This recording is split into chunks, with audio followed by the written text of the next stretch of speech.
बिहार में सत्ता से बाहर होने के बाद बीजेपी अपना जनाधार बढ़ाने में जुटी हुई है। इसी बात को ध्यान में रखते हुए बीजेपी के शीर्ष नेतृत्व चिराग पासवान और मुकेश सहनी से बातचीत कर रहे हैं। लेकिन सूत्रों का कहना है कि चिराग पासवान अपने चाचा पशुपति पारस के कारण फिलहाल एनडीए में शामिल नहीं होना चाहते हैं, क्योंकि पिछले वर्ष जब चिराग की पार्टी को तोड़कर चाचा पारस समेत 5 सांसदों ने बगावत कर दिया था, तब बीजेपी ने चिराग की एक भी बात नहीं सुनी थी और उल्टे पशुपति पारस को केंद्र में मंत्री बना दिया था।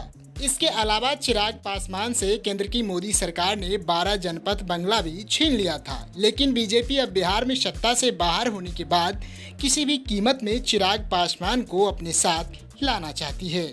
चिराग के हर शर्त को मोदी की पार्टी मानने के लिए तैयार भी हो गई है। सूत्रों की माने तो बीजेपी के शीर्ष नेतृत्व ने एक केंद्रीय मंत्री को चिराग पासवान को मनाने का जिम्मा सौंपा है।